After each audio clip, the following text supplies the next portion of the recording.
Hello, everyone. Welcome. My name is Jo Delamore, and I represent the Work That Reconnects network.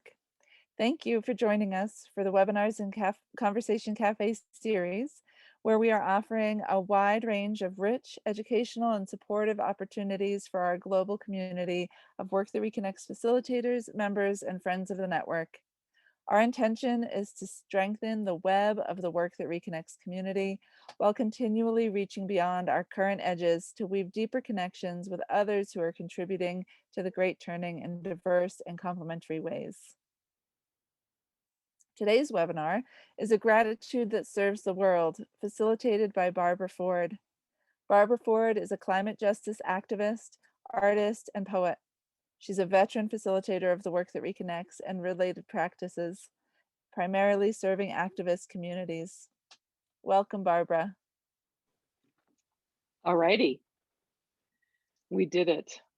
Great. Thank you so much, Jo. I just want to express my gratitude and thanks to Jo and the network of the Work That Reconnects. I think that their work has been really integral in growing this work. And as somebody who started the beginning of the first Facilitators Network in 2007 with Joanna, I'm so impressed and grateful. So I also just wanted to make a statement briefly about why there's this focus on gratitude. I've been leading this work for 15 plus years, and it's kind of saved my life in a lot of ways as an activist and just as a person living in a difficult world. And for those of you who know about the Work That Reconnects or have connected to it, gratitude is like one of the core practices or core sets of practice. And so I've always felt like there wasn't quite as much attention paid to the idea of what the gratitude practices look like, other than just sort of somehow finding your own way. So over time, I've sort of worked to develop a model of sort of a way to sort of a portal into different ways we can look at gratitude, and also think about gratitude more expressly as a way to sort of subvert the dominant paradigm that we're living in right now. But first, I'd actually just like to start with a grounding practice for us all. I know there's people here from all over the world. Welcome to you all. I'm here in Portland, Oregon, on the west coast of the US. So I'm just going to invite us all, even as we're hearing dings and bells and things like that, just to sort of settle into wherever our seat is. And just take a deep breath first. And really focus on the out breath. The out breath is the one that actually helps us to settle. So breathe in, and then a nice out breath. And I offer you this breath knowing that for many of us, we've spent the last year experiencing breath as perilous in some ways.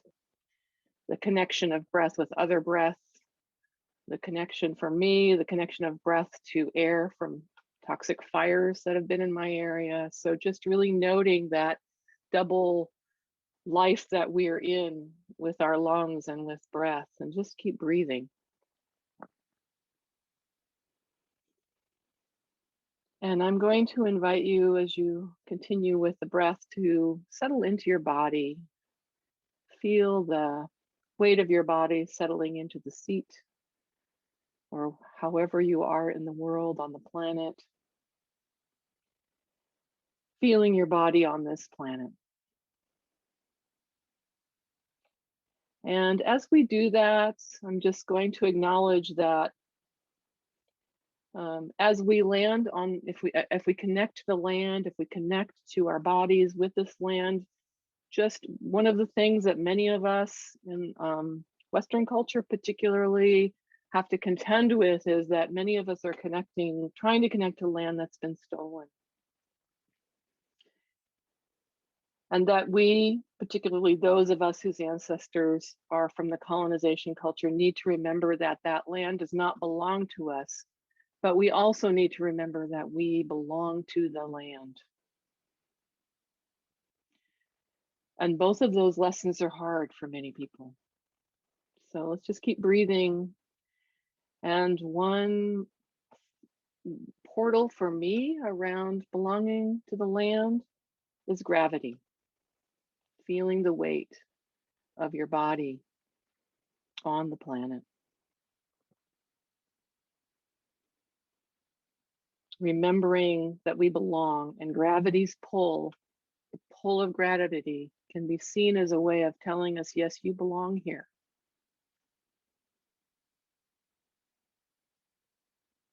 Let gravity be the messenger, holding us close to the earth and reminding us of that belonging. And let it compost, let gratitude be the compost that helps us grow our roots of understanding and our roots of belonging.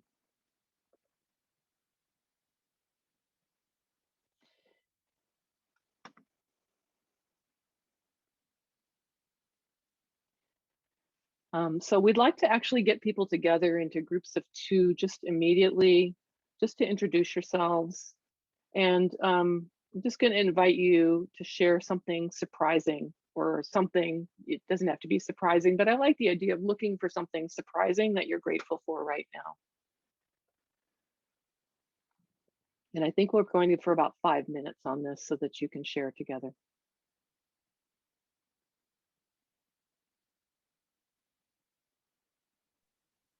Great. So I'm going to open up the rooms. Well, it looks like we just lost somebody. So one room is going to have 3 people in it. And everybody else will have 2 people each. Go ahead and accept your invitation, go into your room, and then I'll send you a prompt when it's time to start. And Barbara, did you say 1 minute each? I think 1 minute each, or yes, a few minutes. Yeah, I guess say 2 or 3 minutes total. Sorry, Okay. I'm being random. It's okay. We've got people kind of coming in and out. So now we have a room. Now everybody's got 2. Just give me a second here and I'll Sure. move them back there. Okay, here we go. Enjoy your rooms. Okay, I'm going to move us back to the slide we're going to go to. So welcome back, everybody. I hope you had a nice chance to share with folks. I wanted to talk a little bit about the work that Reconnects. Probably many of you know about the work, but I'm just going to review a little bit about the spiral of the work that Reconnects and talk about the role of gratitude in that spiral. So for those of you who may not know that much about the work, this is sort of the core practice, set of practices that are part of the work. It's kind of my religion. The work that Reconnects is a model for growing our capacity for responding to all that's happening in the world, and particularly our capacity to serve justice and healing for the world. And the spiral practices help us move through all that might come up for us while we're in that experience. So the core practice, as you see on the right-hand side, is gratitude. Gratitude is essentially the ground that we stand on to hold us through these other parts of these other experiences. So gratitude is our way of holding ourselves and each other. And it's something that we can resort to when things are difficult, even when things are difficult. So that's the first core practice of like really staying present to gratitude. Gratitude is essentially a relational experience as well. It's relational in many ways, and we'll talk more about that. The next part of the spiral of the work that Reconnects is called honoring our pain for the world. That is sort of being honest about how we are feeling and acknowledging and being fully present for all the feelings that come up for those of us who are paying any kind of attention to what's going on in a world of climate disruption, fascism, authoritarianism, inequality, racism.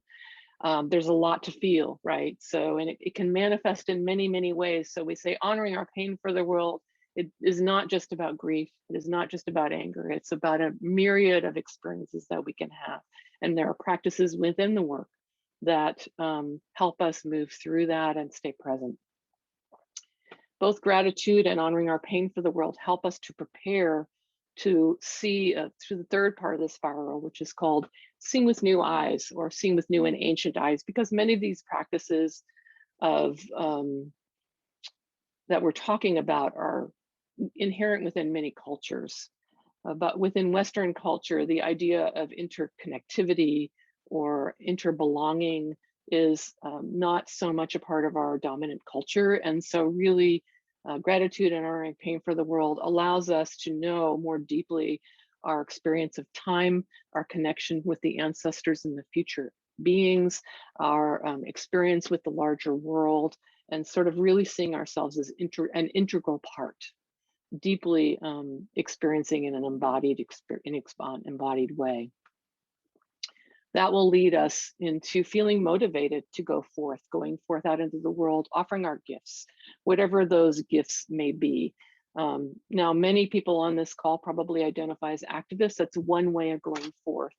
But there are many ways to serve the world, right? As teachers, as healers, as farmers, as parents. And so there's many, many ways to go forth with the intention of being a part of that world healing and understanding yourself as part of an ecosystem of goodness and justice. So this is something that's a continual process. You don't just get your gratitude and then move on and do all these other, and then you get to going forth and you're done. It's a continual, daily, sometimes minute by minute practice over time to help us have a structure, to have a structure of experiences that help us stay present.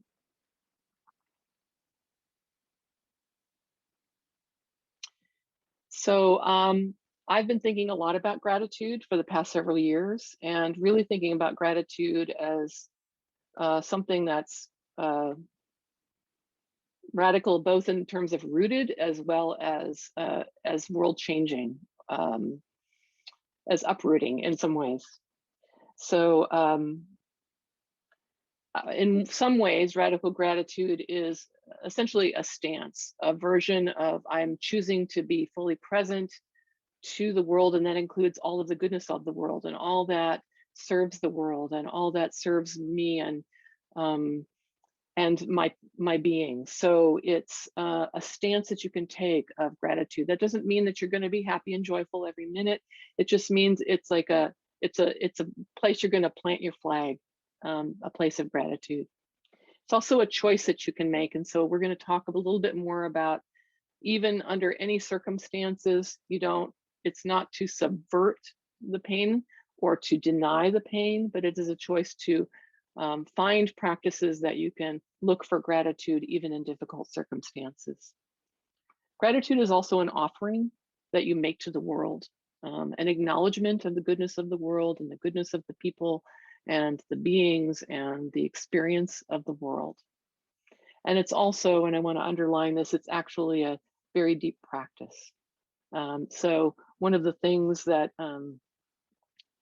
allows us to focus our lives on gratitude, to move beyond the lists, is to really practice gratitude when it's easy. Develop those gratitude muscles so that when times are hard, you will have a set of habits that will move you towards gratitude no matter what. We're talking about a gratitude that is beyond self-care, but inclusive of it.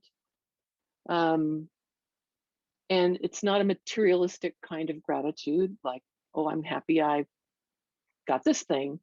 But it's really about a gratitude that grows empathy, and that empathy then grows intention, and intention grows will to your purpose, for your purpose in the world.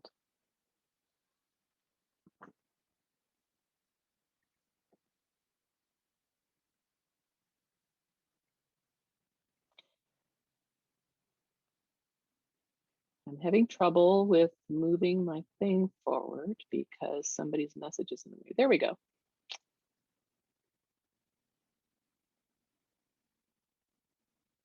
Interesting. My slides are not moving the way they're supposed to, even though I'm pressing the arrows. I'm going to try to take this down and go back up for just a second. This is one of those moments where we all get to breathe with the technology of things. So just take a moment and understand that this roller coaster ride that we on sometimes includes technology issues. So I'm gonna stop the share and move us right back in. Okay.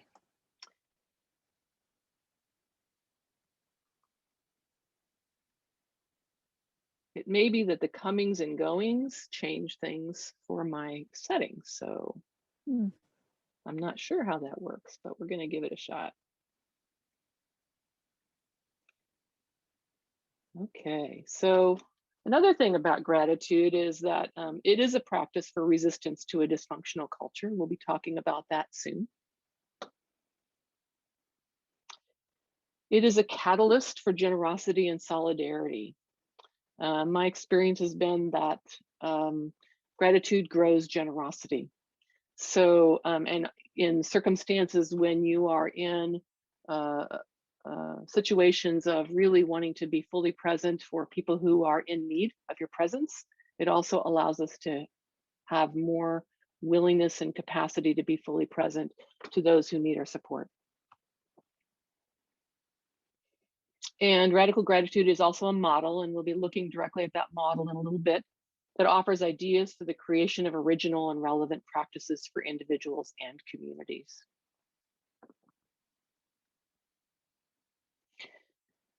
So I'd like to talk a little bit about the subversive power of gratitude. I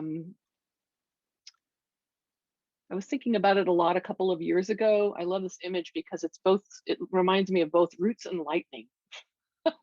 And there's sort of a great power to it in terms of the rootedness of really grounding yourself with gratitude, but also the power of lightning and the power of quick shifts within that paradigm. So one of the things I like to talk about is how gratitude subverts the dominant consumer culture and grows our sense of sufficiency. I mean, in this, the dominant culture of our Western world right now, uh, the idea right now is that stuff makes us successful.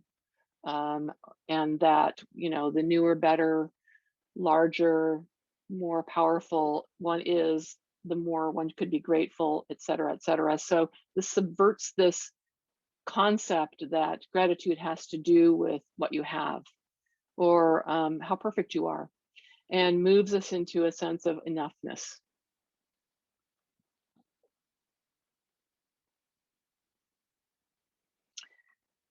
Gratitude also, I believe, subverts the kind of toxic individualism of our culture and grows empathy and love. Um, I don't know if any of you have read Hannah Arendt, who has written quite a bit about fascism and totalitarianism. But one of the things that totalitarianism relies on is our loneliness and our isolation and our dehumanization and our lack of empathy. So gratitude is a way that to subvert that because it is inherently connective, it is inherently empathic, and it is inherently humanizing because we are in a place of just fully acknowledging the goodness of ourselves and each other and of the larger world.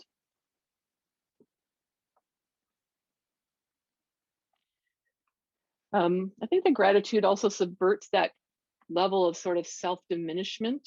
There's a part of our world where people, part of our culture where people sort of aren't feeling a sense of their own power or don't feel like they should because they're taking up too much space. And so there's a part about really having gratitude for yourself, for certain qualities that you have, um, for your capacities or the things that you've learned or the ways that you've served, and just acknowledging and owning those things, as well as our imperfections, just understanding ourselves as I'm a part of the body of earth and I am not perfect. No one is to be perfect. Several years ago, I did a workshop in Southern Oregon, and it was largely nurses and nursing students. And it was fascinating to me because one of the questions we had for breakout experiences was something I appreciate about myself is. And they had such a very, very hard time being able to say what that was. So it was a very interesting thing in a room full of caregivers that the hardest process they had to go through was acknowledging, even though they were caregivers, that they had some beauty or some wisdom or some care to offer and that they were making a change in the world. So I was very moved by that reality. And I think that being able to be in gratitude allows us to really see more how we interact, what our place is in the world.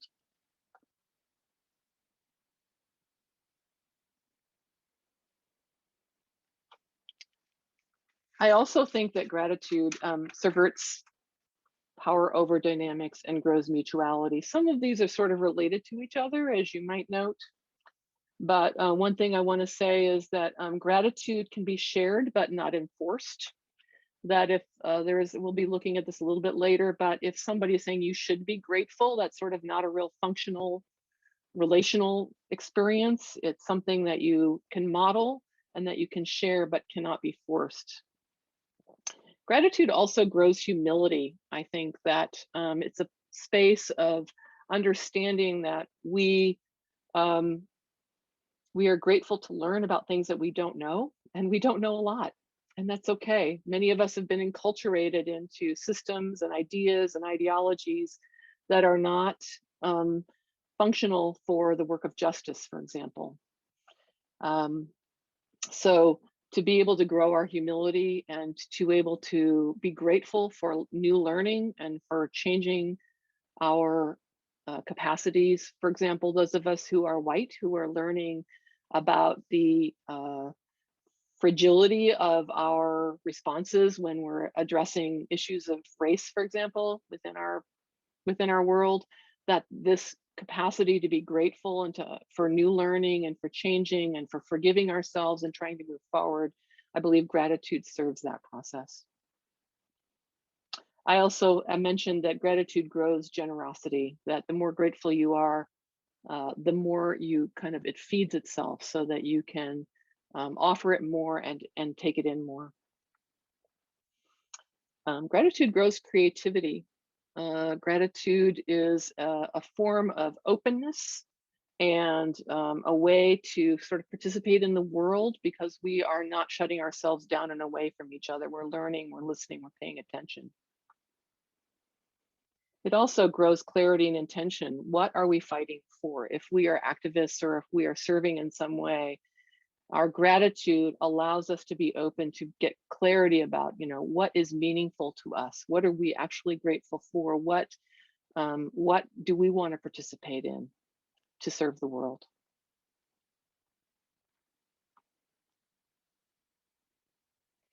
And related to this is, I believe that gratitude subverts old patterns of oppression, fragility, and guilt, and grows humility, wholeness, and solidarity. So those of us, for example, I'm working the climate justice movement in Portland, Oregon, and there is so much change that's happening within the movement because we are addressing systemic racism and cultural assumptions that are not working and have not been working in the environmental movement for a really long time.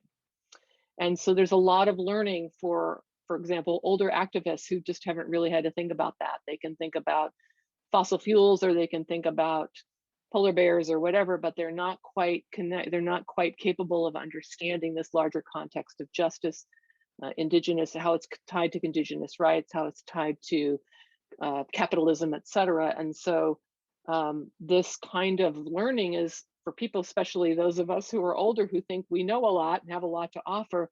There's a lot of new learning that has to happen. And sometimes our egos can be struggling with that. So gratitude, a stance of gratitude for understanding this moment in time, particularly in that circumstance, has helped me greatly. And I have learned a lot from the younger activists that I work with and from the frontline community workers, people of color that I've been learning from, who had a different understanding all along than I had. And so it brings me into a state of, thank you for trusting me to tell me that I need to learn more. And so that helps me to be more fully present to those moments when I feel challenged. Gratitude also, I believe, subverts a monoculture mind and grows diversity, because if you're in gratitude, you're actually seeing the world with the eyes of understanding that everything shouldn't be the same, that we need the diversity, just like a permaculture garden um, survives because every being in that garden is a different job. We can't all be pollinators. It won't sustain itself. But if we have the pollinators and the earthworms and the trees and the everything, that we understand that we are a part of a larger diverse entity of life. And so we can then really say, oh my gosh, I'm so grateful for this person who has this skill set. Or I'm grateful that I can hold this little piece of learning, so that it sort of grows your capacity to understand the necessity of that diversity and understand that thinking and feeling differently is not a problem. It's just a way through to find out what kind of wisdom needs to emerge. So I'm going to invite us now into some small group discussions. Joe, I think we're going to be doing groups of 4 this time. And just to sort of, if you want to share any insights, thoughts, questions, disagreements, whatever, about the idea of gratitude as a subversive element in our culture, I invite you to do so. And I think we have maybe 8 to 10 minutes scheduled for Yep, this. So you that's have right. some time, a little breathing room. You'll be in groups of 4, and just see what comes up. Mhm. And I'll send you a message. What would you like me to do, Barbara? Halfway through, just so that they know? Or do you Yes, want me to do time per person? I think halfway through, if Halfway through. Okay, just make sure that you're sort of taking care of each other in terms of, listening and making space for each other so that everybody gets a chance to talk. great. Thanks. Okay, here we go into our breakout rooms.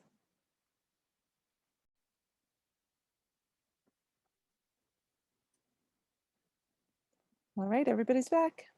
Nice. Welcome back, everybody. I hope that those were some fruitful conversations. Um, and if people have things they want to throw into the chat, that's great. But I'm going to move forward right now, moving into the model right now. That's something I'm calling the essential qualities of radical gratitude.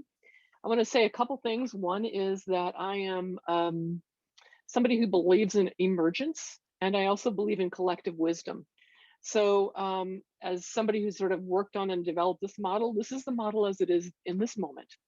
But it might change based on what other people's input might be around things over time. So I've developed this model. I love alliteration, so everything starts with E. And we're just going to run through this. So I'm actually not going to talk with you about specific practices, but it's sort of more like portals to gratitude, way of thinking of this. So I'm going to find my cursor and move to the first one. So these kind of primary quality of radical gratitude is emergence, the ability to be present in the moment, or mindfulness, the ability to use our senses, and it's something to be turned to at any time. So one of my standard practices is really just stopping in the moment and noticing what beauty is around me, or what connectivity is there around me, or look at the way the light is shining through the trees. It's just a choice to be constantly or regularly in contact with the world in that particular way, so that you kind of grow the capacity to be fully present to the beauty of the world or the wisdom of the world. Um, so I've had this experience in a variety of different ways. And it's just something that becomes almost second nature if you grow this capacity. It's a choice. I was a therapist for about 20 years, and later in my therapy career there was a kind of practice called solution focused therapy. It was very problematic at times, but one of the best parts of it was when somebody came in, you first saw them for the first time. It was sort of a short-term therapy to help insurance companies, so it was annoying, but this was a really good part of it. They would come in, you'd ask them what their issues were, depression, anxiety, whatever they were having coming in for. One of the things you would do as a therapist was instruct them to look for the times when they felt a little bit better in the next week between that session and the next session. Just look for those moments, pay attention. You gave them the directive to look for when it's better. And then they'd come back and you'd ask them, how did that go? And what did you notice? And they would say, well, I noticed I felt better when I was with my family, having dinner or something like that. And your prime directive for that therapy was really good, do more of that, which, is pretty simplistic as therapy goes, but it's something about that attention that's really quite powerful and useful. So this emergent quality, this is one of the muscles. I saw that somebody put, what is the gratitude muscles and what is the practice to strengthen them in the chat. This is one muscle of just paying attention, noticing that moment when you're sitting with the cup of tea steaming and your cat stretches in the sunlight and just looks at you in that sweet way in the morning. It really is a way of being purposefully attentive to the goodness in the world. Simple, and yet lots of people don't quite have that in their habits. Radical gratitude is empathic. This is getting back to the idea that it's a relational practice. And I'm talking about relational in terms of other people, relational in terms of other beings, relational in terms of to your own heart, your own body, and relational within communities, to the body of Earth. That it is inherently about who am I in relationship to these things. And can be applied to both individual relationships and communities. So our capacity to be fully present builds a sense of patience, solidarity, joy, and understanding. So when we are in that place of appreciating each other, appreciating even the person who's checking you out at the store, and just sort of saying something that makes them know that you see them or that you appreciate them. It's a way of just sort of growing that muscle of appreciation, that muscle of mutuality.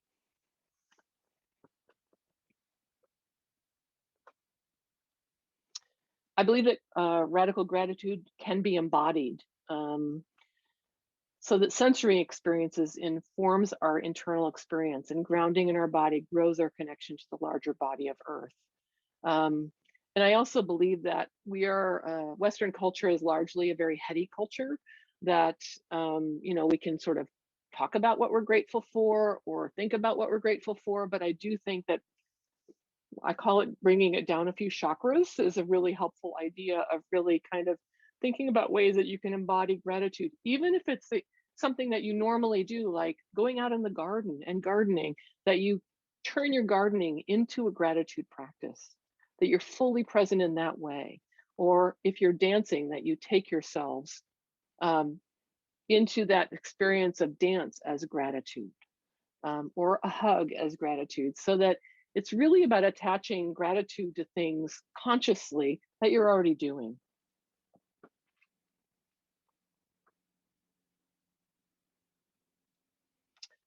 I think that radical gratitude is also expressive in two ways. One is that sharing gratitude grows that gratitude in connection. Now, I know that when somebody has said something to me about something that I've done or said, or some way that I've been with them that they're grateful for, it kind of grows my own little heart, and it makes me want to express something similarly, and that's how it sort of becomes exponential. So there's that kind of sharing of gratitude. There's also a part about sharing through our creativity. It connects us to the flow and beauty of the world and grows our heart's capacity for deep connection. So it could be in art making or singing or whatever, that is a one way that some people could, that could be one of the portals for you around moving through and into gratitude. I want to say at this moment that some of these portals are harder than others for some people. For me, because I've had numerous injuries and things, and I have pain issues, embodied gratitude is hard. And that's okay. I mean, I'm still learning how to even be present and like, thank you for trying so hard, body that's with very, very tight hamstrings, right? It's not really what I would like, but you're doing the best you can.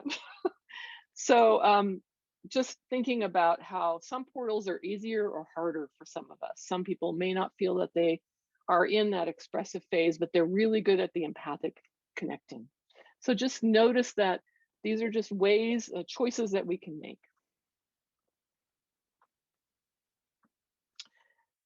And radical gratitude is enduring, meaning that it's available at any time. And I'm citing it's about being grateful through, if not grateful for. It's not about denial. It's not about shutting down. It's really about practicing our capacity to bring our whole self to the moment and to notice who or what is there to support us. And it is the ground to stand on. There's a story, probably many of you have heard, about Mr. Rogers being asked about what to tell the children about 9/11 when 9/11 happened here in the US. And his main instruction, his primary directive was look for the helpers. And so that's one of the ways that helps me during difficult times is looking at who is responding, who is making their offering. How can I be a part of that in some way? I Many years ago, I had a friend who was ill, deeply ill, almost died a few times, and it was my job to help take care of her partner through the hospitalization. And we were in a particularly rough period, and we were in the hospital every day. And it was my job to like go get food for her partner. And I remember going to the cafeteria and finding somebody had they had a beautiful stir fry station where you could just pick out food, and it was so beautiful, and somebody was there to make this food, and it was really fresh, and I started crying because from gratitude, because somebody had set up a system that I could offer this plate of food to my friend who didn't know if her partner was going to be alive. And so it was such a sense of like the collective support and gratitude, even though we were really scared at the time, that I was able to just sort of be present and be grateful for that moment. um, she made it, by the way, it's fine. But that's just an example of a really deep experience I had of that enduring quality of gratitude on a personal level.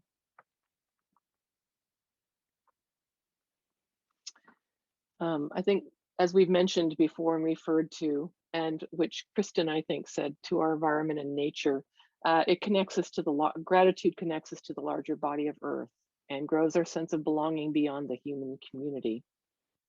Um, that being present in the world, no matter where you are, whether you're out in nature or whether you're in the city, but being aware of your surroundings and your connections and belonging to that space um, puts me in a place of gratitude in many, many ways. Again, it's about attention and intention.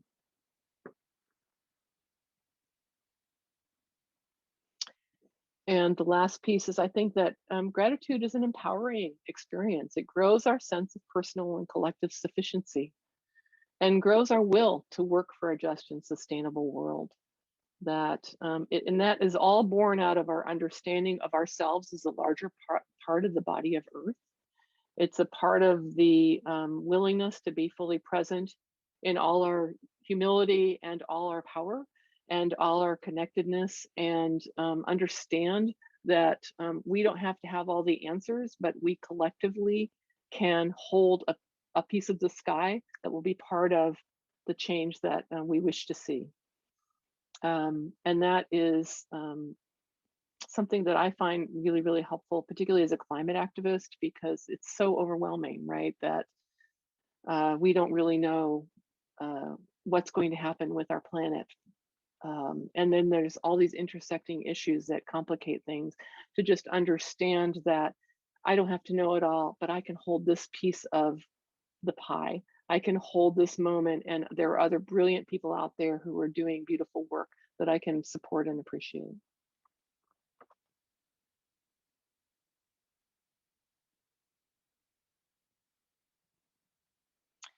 And I also just want to mention that gratitude grows those qualities, and those qualities grow gratitude. So it's a living system of mutual reinforcement. And they all relate to each other too. There'd be too many arrows to put all the ways that embodied practices support expressive practices, support ecological practices. Many of the practices that you come up with will be more than one of them. I'm just sort of like trying to sort of provide this idea of these portals. And I just sort of want to talk a little bit about one of the ways I'm encouraging people to come up with some of their own practices, but there will be in the future, we'll be talking a little bit about getting together groups of people who can sort of develop practices within the realm of these this model so that we can share it with the larger world. But so much of what, because we're all individuals, so much of what we relate to will be different. We'll have different connectivity to each of these areas.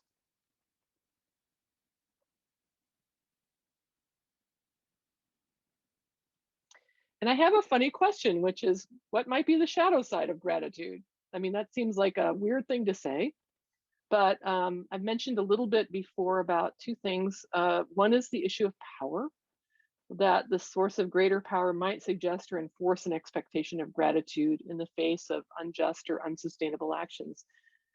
For example, you should be grateful for the tiny sliver of assistance we are offering, even though justice is not being served. So there's a piece about the enforcement from above and a story that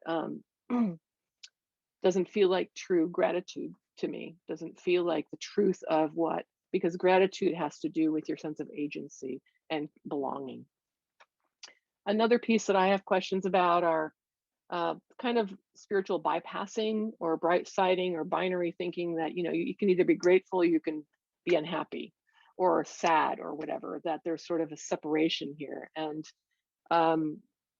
one of the reasons I've been really exploring this idea of subversiveness and empowerment is because so much of what I see generally out in the world about gratitude feels very superficial to me, to be honest, or limited or something, or as a way to avoid difficult but important feelings, responses, or actions.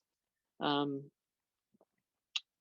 just going to share, I'm just going to share this one little piece. I wrote this article called The Subversive Power of Gratitude and submitted it to a large website about gratitude, and they loved it, but they wanted me to remove all of the political parts of the article and just wanted me to show the model. And I was sort of I just took it in, and I just realized that they knew who their audience was and that their audience would be challenged by this idea, because gratitude is so much seen as an area of comfort. And I was introducing the idea of gratitude always doesn't come from a comfortable space, and it doesn't always help us like feel just fine all the time, but it is a tool for staying fully present no matter what.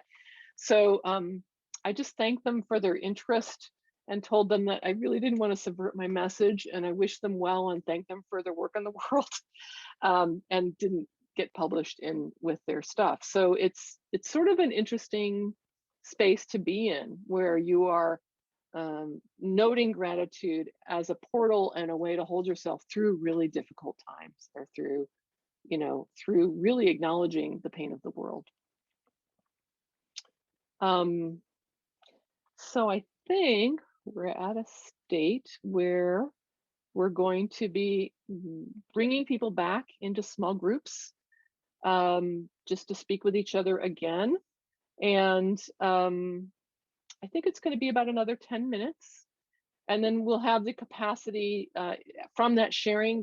We'll probably have some time to invite people to share it with a whole larger group afterwards about what came up for you around some of these reflections. So if you have thoughts about the model, any of these portals of gratitude, your experience, or you're relating to any of them, the idea of problems with gratitude, problematic gratitude, or anything else, I just invite you to share within your group. Okay. Welcome back, everybody. Are we all back, Joe? Yep, we're all back. Great. Welcome back. So I'm curious, I'd like to invite some sharing in the larger group. And you can do that either in the chat or you can raise your hand and Joe will give you instructions about that if you have some either questions or insights about this conversation right now. So feel free. Great. So if you'd like to share verbally, I just want to remind you we are recording this session, so that part will be in the recording. And if you don't want to be recorded in that way, you could share in the chat. But if you'd like to share verbally, you can raise your hand by clicking on participants. You should see participants on the bottom of your screen if you're on a computer. And then at the bottom of the list of participants, there'll be a little hand icon. You click on that and it will pop your hand up. There we go. Isabella is the first one to do that. So I've just unmuted you, Isabella. Thank you. Thank you very much, Barbara, and thank you to all of you. Barbara, my question to you was regarding the practice of gratitude. What I've been thinking, listening to you all this time, was that the moments in which gratitude has been more obvious to me, it's really sort of sunk into my being, have happened by chance. So maybe just exchanging a glance with somebody, or just something happened, and all of a sudden gratitude stopped being a concept and started being part of me. And I'm wondering, and that has stayed in me forever, those rare moments when it's happened like by magic.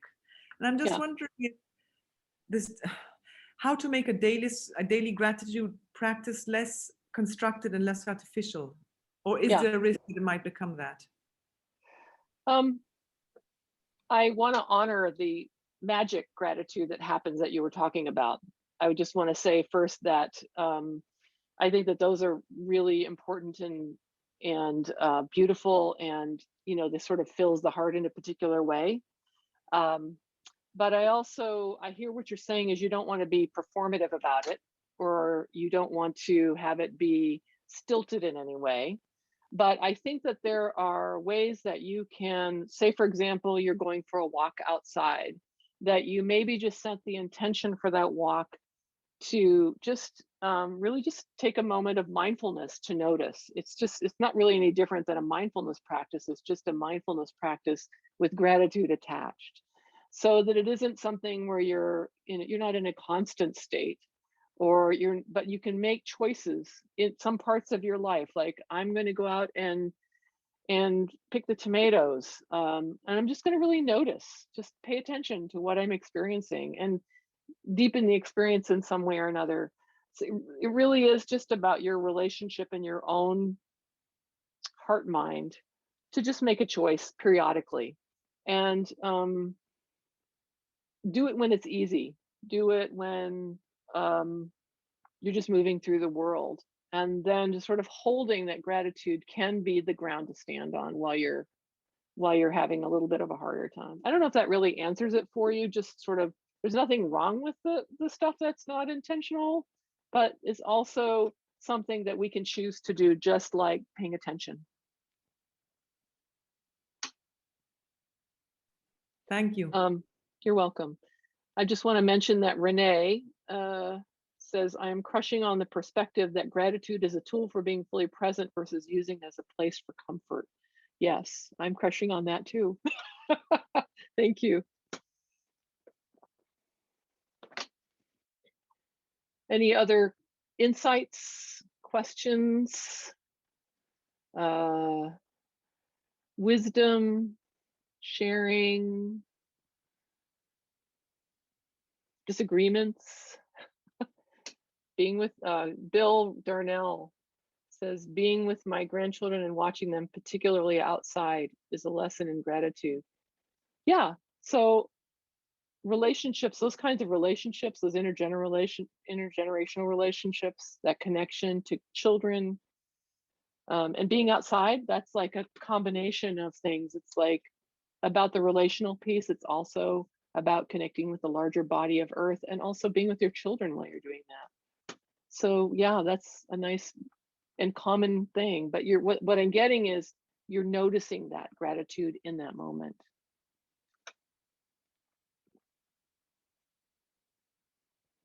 Anybody else? Whoops. Maureen has raised her hand. Okay. Here she comes. Hi, Maureen. Barbara. From Hi. your show. It's been a Work that long Reconnects. time. Great to see you. You're why Nice I'm to see you here. too.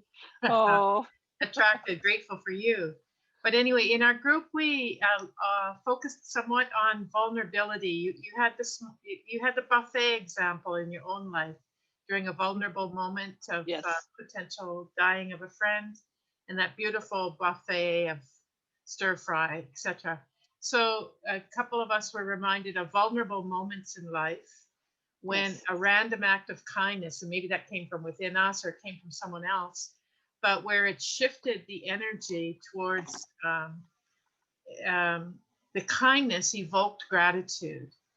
Yes. It evoked the positive energy, and it is, in terms of enduring quality, it continues to heal even after the experience of it. It's got this sort of deep time experience of the energy of the universe behind it, because of how random the act of kindness was, how touching it was, how heart healing it was in the experience, how it lifted us out of vulnerability, etc., etc. But that enduring quality is kind of one of the focuses of our conversation.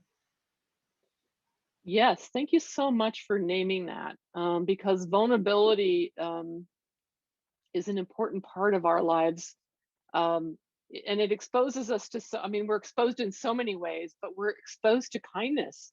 You know, it's like that. Our walls against kindness are even like they've dissipated. So that is a beautiful statement, and I really love that concept of.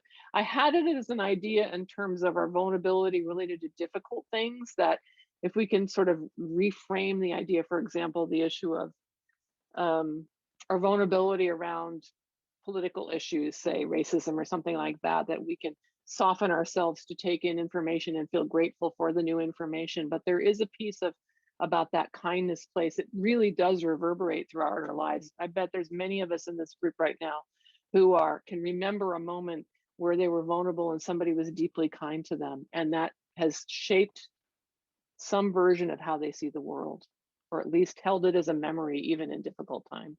Thank you so much, Maureen. I see a note from Carrie, who said that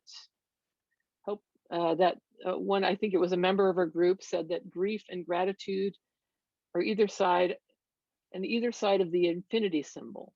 Yes, there is a lot of connectivity between grief and gratitude. And this is the part that I really wanted to illustrate for the people in this other gratitude thing, was like, there's no avoidance. It's just, it is connected. Yeah. Ursula has her hand up. Great. Hi, Ursula. Hi. I came up with another shadow of gratitude Okay. that I'm confronted with quite a bit, and that is the gratitude for privilege. Uh-huh. Can you say more about that? Well, that then leads into wanting to protect their own privilege, and makes one less sensitive to people who are less privileged. Yes. Yes, I hear that. I think that's a really strong, I think that is one of the shadow sides, and I think it was sort of connected, and I have thought about that, but I don't feel like I elucidated it. So I thank you for doing that.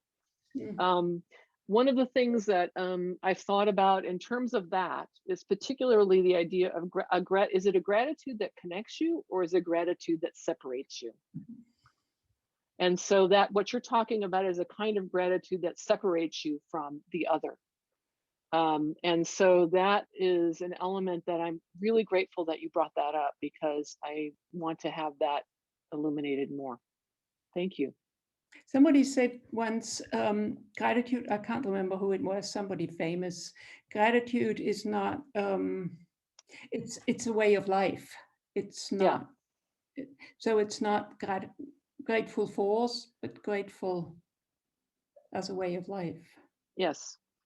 One of my favorite writers, Rebecca Solnit, has an, that's actually, no, that's about hope. So I'll let that one go.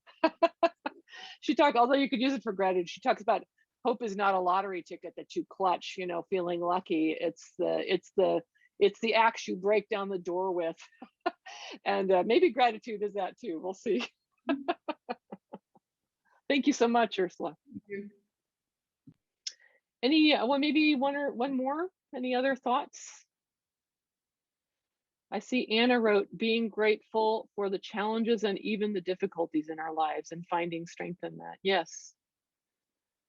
Yeah, that sort of goes with just on a really personal level, just thinking about, I have these constantly tight hamstrings that are a result of an old injury. And sometimes I have to thank my hamstrings for trying so hard to hold me up, and sort of acknowledging the effort it takes, but also just sort of like, this is that vulnerable state of, I've learned so much about compassion through my own pain, for example.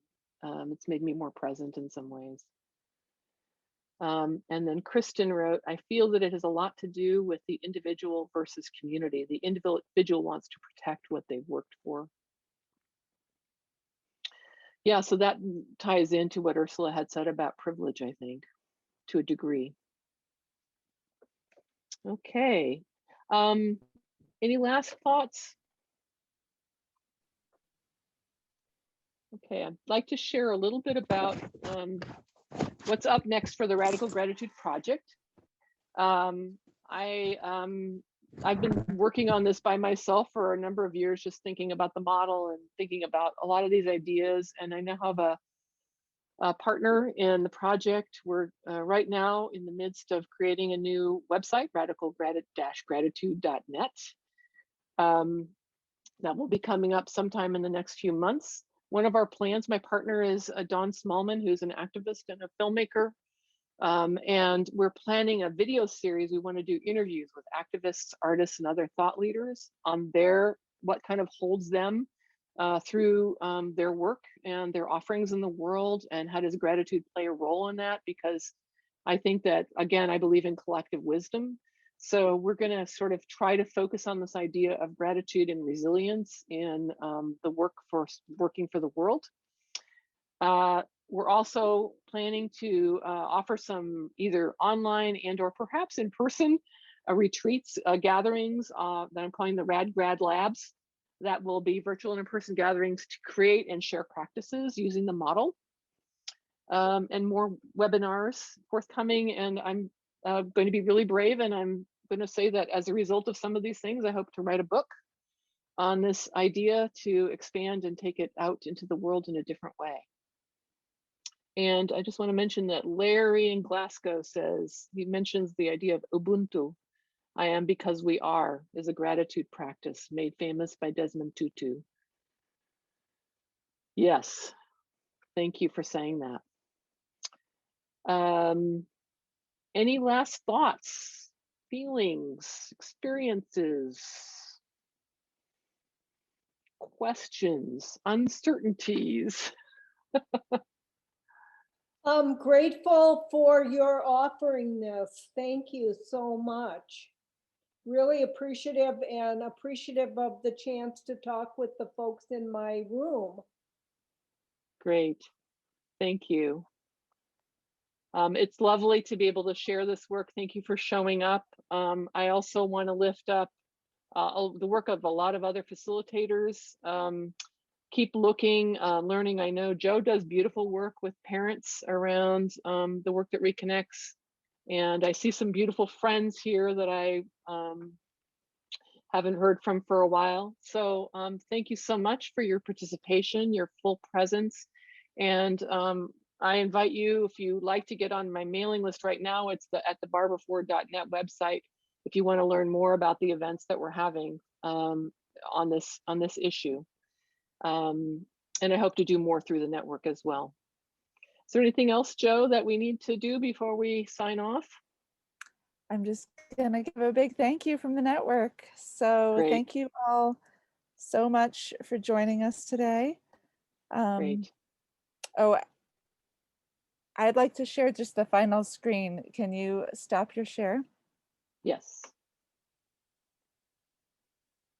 Oh, hang on. I got to do this the Here, different way. I got it, I think. You got it. Good. I think Okay. you got it. Okay, so thank you all so much for joining us today. To learn more about the Work That Reconnects Network's webinars and conversation cafe series, please visit our website at workthatreconnects.org. We're going to stay online here for just a couple minutes. I'll shut the recording off and you can send messages to anybody that you want to connect with. If you met somebody in your breakout room that you want to exchange contact information with or anything else, stay on here for just a few more minutes to allow you to do that. So thank you all so much for being here. And I hope you have a beautiful, wonderful day. Thank you all.